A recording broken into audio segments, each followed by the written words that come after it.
Hello po. Alam niyo ba ang kahulugan ng pag-ibig? O yung the highest form of love o pinakamataas na uri ng pag-ibig?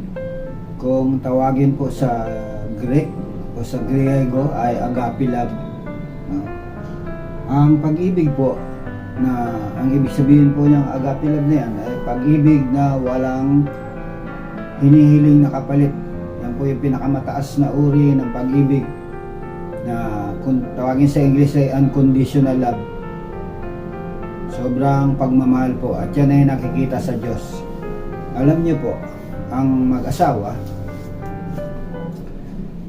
kapag nag-umpisa yan, no, na nagmahalan, talagang matindi yung mga promises, maging sa isip ng bawat individual ng babae o lalaki, buong buo ang kanilang damdamin ng pagmamahal. Pero habang tumatagal, habang sila'y nagsasama ng matagal, nagbabago, no? Nagkakaroon na ng tampuhan, ng alitan, minsan ay nauwi na po sa malalim na sugat ng damdamin ng hatred. Bakit? Ang isa pong nakikita ko ay yung kawalan ng pagpapahalaga or yung demand, ano po, yung demand ng isang tao sa kanyang kabiyak, na kapag may pagkukulang gusto niyang mabago. At pangalawa, ang tao po ay maramdamin kapag siya ay nasaktan, nandun po yung hinanakit, yung sama ng loob.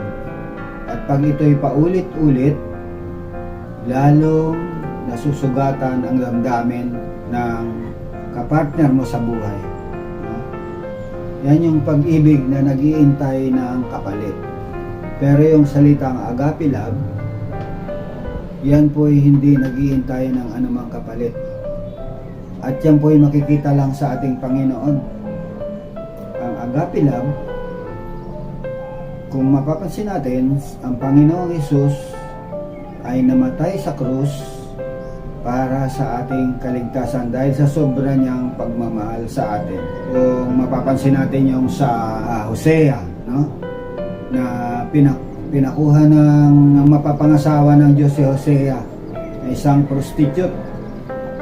No? Kung nababasa niyo po yan, nagkaanak sila, tapos pagkalipas ng mga ilang panahon, nagis na niyang wala na yung asawa sa tabi niya, nandun ulit sa may kasama uli lalaki, no? Ang sabi ng Panginoon, kunin mo uli siya, pakamahalin mo siya. So ilang beses po yun nagpaulit-ulit, pero ang sabi sa kanya ng Panginoon kay Hosea, kunin mo siya at mahalin mo siya. Hanggang sa pinaliwanag ng Diyos na ang pagmamahal pala niya sa tao ay hinihambing po niya doon. So nihambing po ng Diyos ang bayan niya na katulad ng isang minahal na asawa na bagamat pinakamahal-mahal siya, iniiwan pa rin ng asawang babae yung kanyang asawang lalaki at sumasama sa iba. Yun ang ginawang example ng Panginoon, na ang bayan niya na pinakamamahal niya, inalagaan niya, inibig niya, ay iniiwan pa rin siya at nagsasamba sa mga Diyos-Diyosa, nag-aalay ng mga offering sa hindi tunay na Diyos.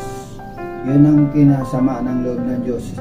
Ngunit dahil nga sa tinuturing na agape love, patuloy niyang kinukuha ang tao, ang mga mahal niya, muling kinukupkup at muli niyang minamahal hanggang sa dulo ng kanyang pagmamahal.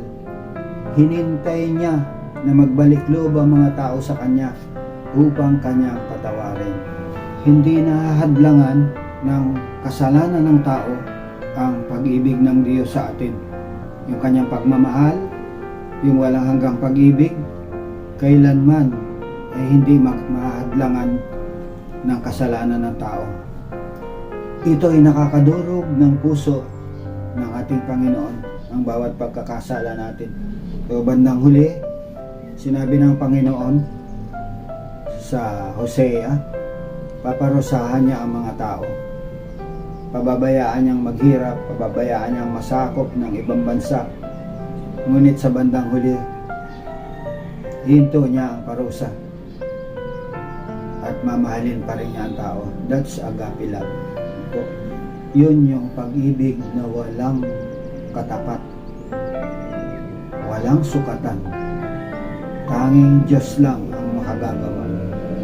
Kahit gaano kasakit sa Panginoon ang mga ginagawa natin, kapag tayo'y nagpakumbaba, muli niya tayong kukup-kupin.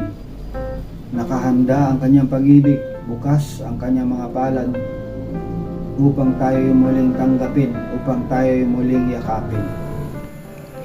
Ang agwat ng lupa't langit, sukatin may hindi kaya. Gayon ang pag-ibig ng Diyos sa may takot sa Kanya. Kung gaano kalayo ang silangan sa kanluran, gayon din niya inaalis sa atin ang ating mga kasalanan.